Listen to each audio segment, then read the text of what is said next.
C'était après la mort de Jésus. Le soir venu, en ce premier jour de la semaine, alors que les portes du lieu où se trouvaient les disciples étaient verrouillées par crainte des Juifs, Jésus vint et il était là au milieu d'eux. Il leur dit « La paix soit avec vous ». Après cette parole, il leur montra ses mains et son côté. Ses disciples furent remplis de joie en voyant le Seigneur.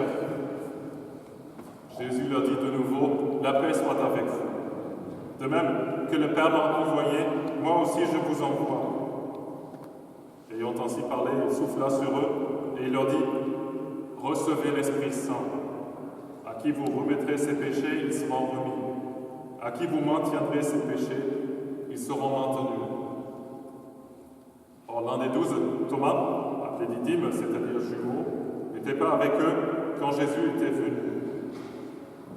Les autres disciples lui disaient « Nous avons vu le Seigneur. » Mais il leur déclara « Si je ne vois pas dans ses mains la marque des clous, si je ne mets pas mon doigt dans la marque des clous, si je ne mets pas la main dans son côté, non, je ne croirai pas. » 8 jours plus tard, les disciples se trouvaient de nouveau dans la maison, et Thomas était avec eux. Jésus vient, alors que les portes étaient verrouillées, et il était là au milieu d'eux. Il dit « La paix soit avec vous. » Puis il dit à Thomas « Avance ton doigt ici et vois mes mains. Avance ta main et mets-la dans mon côté. Cesse d'être incrédule, sois croyant. » Alors Thomas lui dit « Mon Seigneur et mon Dieu. » Jésus lui dit « Parce que tu m'as vu, tu crois. Heureux ceux qui croient sans avoir vu. » Il y a encore beaucoup d'autres signes que Jésus a faits en présence des disciples et qui ne sont pas écrits dans ce livre. Mais ceux-là ont été écrits pour que vous croyiez que Jésus est le Christ, le Fils de Dieu, et pour qu'en croyant, vous ayez la vie en son nom.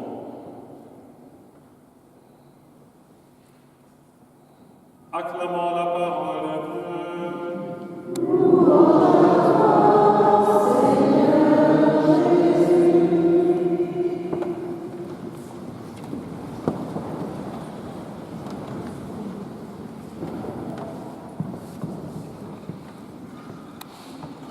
La messe est célébrée pour Joseph Marchandis, et puis pour Fanfan, Michel, Sylviane, Jacques et pour tous les vivants, et on a de la chance pour tous les habitants du pays de Fayence.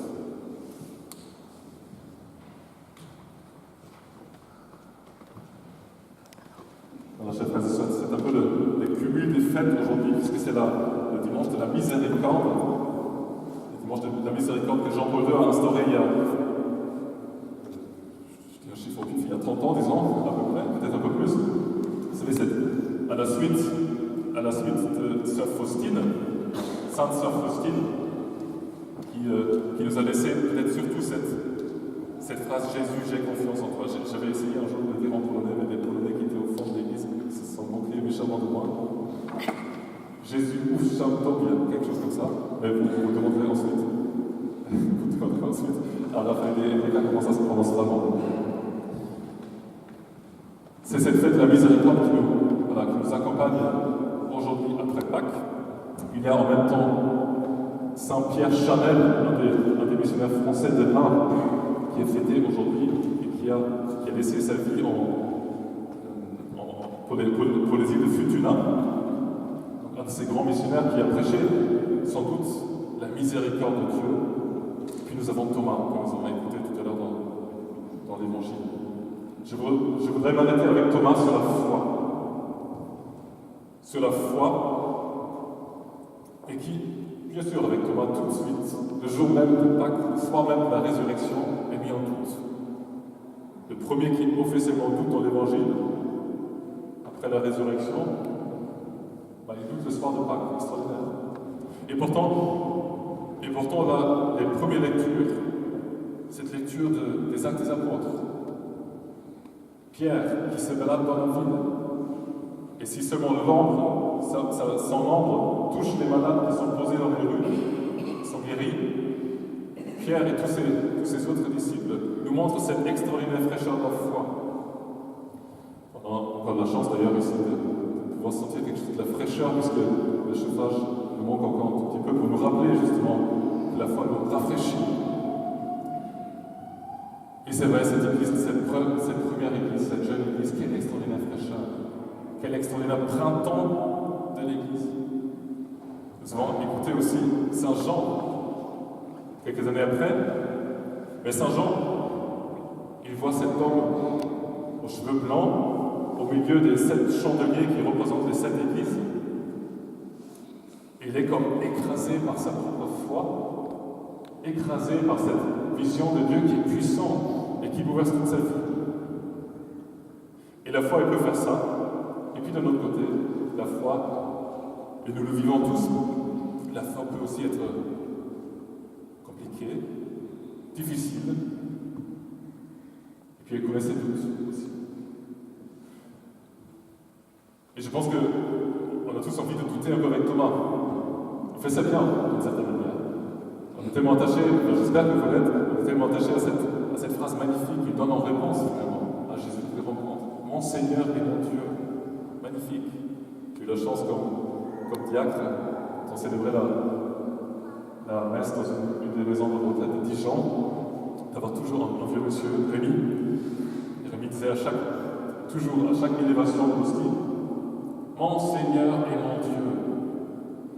Il disait ça de tout son cœur. Personne ne pouvait l'arrêter d'ailleurs. Et je pense que toute une génération de chrétiens ont grandi en apprenant ça d'ailleurs. En apprenant que lorsque Jésus est là, à l'élévation de l'hostie, on peut dire vraiment en son cœur. Et je vous invite à le faire. Mon Seigneur et mon Dieu. Quel acte de foi. Quel acte de foi magnifique. Cet homme qui a douté, Thomas, il se trouve à croire tellement profondément que Jésus, l'homme qu'il voit, l'homme blessé, avec les marques dans ses mains et de son côté, qu'il est Dieu, mon Seigneur et mon Dieu. On pourrait dire qu'il y a quelque chose chez Thomas, comme une foi, comme un doute croyant. Il doute, c'est-à-dire, il interroge sa foi, il veut avancer dans sa foi, il veut y croire, mais il a du mal à croire. Mais c'est un doute croyant, parce qu'il veut avancer dans sa foi. Il veut se laisser convaincre lorsque Jésus arrive. Parce que Jésus, effectivement, revient une semaine plus tard, donc encore ce jour saint du dimanche, ce premier jour de la semaine. Il est extraordinaire. Il invite vraiment Thomas à poser sa main dans son côté. Alors touche-moi si tu en as besoin. Touche-moi. Mets ta main dans cette blessure. Je ne sais pas si vous connaissez ce tableau de Caravage qui est à Rome, je crois. C'est un réalisme extraordinaire où Thomas, et il a fait vraiment, pose vraiment sa main dans ce côté blessé de Jésus, c'est-à-dire là où se trouve son cœur. C'est pour ça qu'on célèbre aujourd'hui le dimanche de miséricorde. Parce que la miséricorde de Dieu, c'est d'ouvrir son cœur pour nous. C'est de nous laisser accéder à ce cœur qui nous aime tellement. C'est de nous laisser toucher jusque-là où Jésus a souffert pour nous, où il a tout donné pour nous. Mais Thomas veut se laisser convaincre. Mon Seigneur et mon Dieu. Peut-être que ce n'était pas gagné dès le départ, parce qu'il y a aussi quelque chose chez lui qu'on peut appeler presque un doute incroyant, ou un doute, si vous voulez, un doute athée. Et Dieu sait que ça peut nous arriver à nous aussi, en fait, de douter de manière athée. Moi, je veux bien, mais si je dois croire, comme le prouve